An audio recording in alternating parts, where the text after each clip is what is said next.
Fala pessoal, tudo bem? A aula de hoje é sobre a usucapião. E para você que é trilheiro, você que é trilheira, eu não precisaria nem estar falando o que eu vou falar agora, porque trilheiro não erra isso. Mas cara, por favor, é a usucapião, não é uso campeão, nem urso campeão.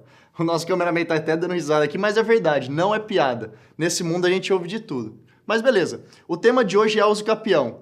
Mas a nossa abordagem aqui vai ser mais registral, que é o objetivo dessa nossa trilha. E para começar, nós temos que dizer o que é uma prescrição aquisitiva e uma prescrição extintiva de direitos em relação ao registro de imóveis. Elas são duas instituições distintas, mas semelhantes nos seus efeitos. Por quê? Porque ambas modificam a realidade jurídica em razão do transcurso do tempo e do cumprimento dos requisitos específicos para cada uma delas. E se modifica a realidade jurídica, deve-se modificar também o registro, porque como a gente já disse, o registro tem que ser um espelho mais fiel possível da realidade fática. Vamos começar falando então da usucapião segundo o registro ou secundum tabulas, se você quiser falar bonito. A usucapião segundo o registro é peculiar, sabe por quê? Porque ela parte de um registro que inicialmente é inexato, então se converte em um registro exato através da prescrição. Pareceu estranho eu falar isso, né? Eu explico. Essa espécie de usucapião vai acontecer quando atingidos alguns requisitos, e eles são 4. 1. Aquisição onerosa da propriedade, registro do título de aquisição no registro de imóveis, posse por 5 anos por si ou seus antecessores e, a última, o uso do imóvel para fins de residência ou atividade de interesse social ou econômico.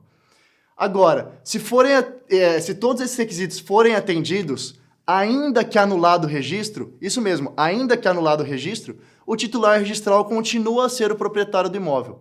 A nulidade, então, não pode ser demandada através da via administrativa, e sim da via jurisdicional.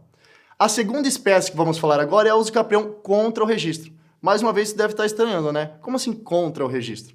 Então, ela é aquela prescrição que vai prejudicar o titular registral. Apesar de divergências na doutrina, prevalece o entendimento de que essa prescrição pode ser considerada usucapião extraordinária ou ordinária. Porque quando o Código Civil trata da usucapião, ele não fala em registro do título, mas ele fala assim em justo título.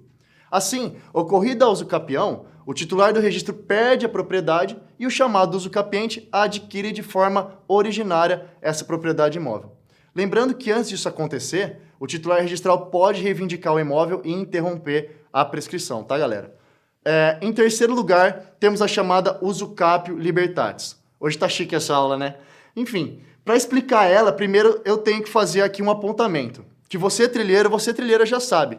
Os direitos reais limitados podem ser extintos quando houver algum obstáculo ao seu exercício, por parte do proprietário que tem o seu domínio limitado pelo direito real na coisa alheia, sem qualquer oposição do titular do direito real limitado, que pode ser, por exemplo, um usufruto, esse direito real limitado. Ou seja, essa espécie de usucapião é uma forma de extinção de um direito real sobre coisa alheia pela posse dessa coisa, livre daquele direito real depois de atendidos os requisitos da lei. Mas presta bem atenção, a usucapio libertatis apenas se aplica aos direitos reais de uso e de gozo. Não vai incidir sobre uma hipoteca, por exemplo, muito menos sobre uma servidão. Por fim, vale ressaltar que o direito brasileiro não prevê expressamente essa usucapião, tá? Mas por ser análogo ao Instituto da Usucapião, no que diz respeito aos seus requisitos, tem aplicação ao nosso sistema jurídico. A lógica disso é que se os fatores tempo mais posse somados causam a usucapião de um direito real ilimitado, que é a propriedade, eles podem também causar a extinção de um direito real limitado. E para isso basta que o proprietário do imóvel exerça a posse direta no imóvel pelo prazo previsto para a usucapião extraordinária, sem oposição do titular do direito real limitado.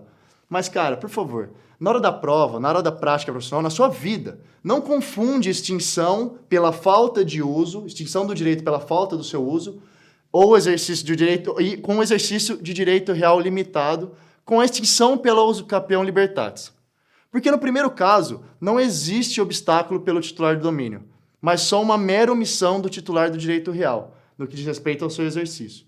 A servidão, por exemplo, ela vai se extinguir quando não exercitada por um prazo de 8 anos, mas não pode sofrer essa usucapion libertatis.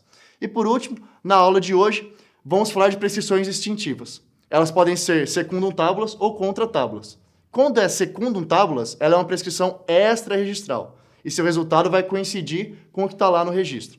Ou seja, de primeira existe uma discordância entre a realidade e o registro. Isso vai acontecer muito nos casos em que é feito um cancelamento indevido de um direito registrado, mas que a situação real, a situação de fato, continua existindo, até que essa situação seja atingida pela prescrição. Assim, quando ocorre essa prescrição, essa inexatidão do registro, decorrente lá daquele cancelamento errado, ela é automaticamente retificada. Por outro lado, a prescrição contra tábulas, ou seja, a prescrição extintiva de direitos reais sobre uma coisa alheia, suscetíveis de posse ou de proteção processória, vai prejudicar sempre o titular que consta no registro. E é exatamente por isso que a prescrição extintiva não vai poder ser reconhecida administrativamente, mas só pela via jurisdicional. Porque aí, assim, lá vão se poder produzir provas, ocorrer o exercício do contraditório, etc. Obrigado, galera.